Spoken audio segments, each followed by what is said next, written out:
Selamat siang semuanya.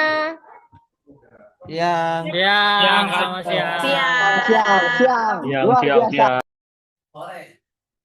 Hari ini kita akan membahas salah satu isu penting dalam digitalisasi pemerintahan, yaitu kasus kebocoran data BPJS Kesehatan tahun 2021. Kita akan membedah kasus ini dari pendekatan 5W1H dan 4 pilar literasi digital. Silahkan siapa yang ingin memulai diskusi duluan? Saya mulai dulu ya, teman-teman. Kasus ini Silakan Mas sangat Jain. serius. Oke, kasus ini sangat serius. Data pribadi kita seperti NIK, alamat, dan nomor HP bocor ke internet dan bahkan diperjualbelikan di forum ilegal. Menurut saya, ini membuktikan bahwa keamanan data kita masih sangat rentan.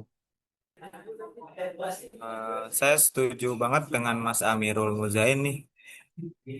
Izin menambahkan juga ya Mas ya. Mungkin dari sisi etika digital juga BPJS kurang transparan nih ke publik.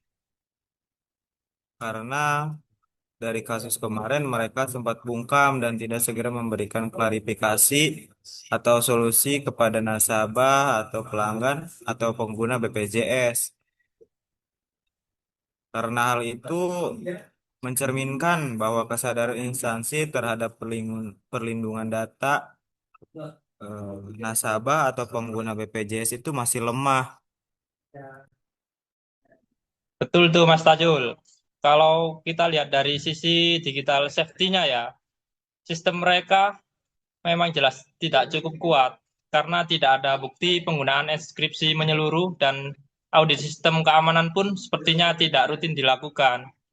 Menurut saya ya, setiap lembaga wajib melakukan uji kerentanan sistem secara berkala. Nah, menanggapi dari Mas Rogi, saya mau tanya, waktu kejadian itu, kira-kira Undang-Undang Perlindungan Data Pribadi sudah berlaku apa belum ya secara hukum? Kalau belum, itu bisa jadi salah satu pemicu penting agar regulasi segera ditetapkan secara tegas. Ya, saya mungkin ingin menjawab pertanyaan Mas Aldi lah ya. Waktu itu UU PDP masih dalam proses pembahasan. Jadi insiden ini justru jadi alarm keras untuk pemerintah agar segera merampungkan perlindungan data pribadi secara hukum. Gitu, Mas. Kalau bicara soal digital culture, banyak ASN yang menganggap keamanan data hanya urusan bagian IT. Padahal semua pihak harus bertanggung jawab. Bahkan hal kecil seperti membuka email harus dilakukan dengan hati-hati. Saya setuju, kita perlu SOP penanganan insiden cyber. Saat ada kebocoran, semua pihak tahu langkah-langkah apa yang harus dilakukan.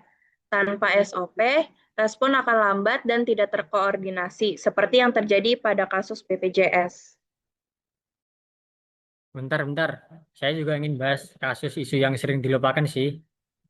Utamanya ini ASN di daerah 3T. Banyak dari mereka belum memahami pentingnya perlindungan digital, seperti VPN, firewall, atau enkripsi. Menurut saya sih harus ada pemerataan pelatihan digital sih. Betul banget itu, Cat. Terus pengamanan itu sebenarnya tersedia, tapi karena nggak ada pembinaan atau pelatihan, banyak yang belum ngerti cara makainya. Pemerintah itu perlu membentuk tim pengawasan keamanan digital internal di setiap instansi.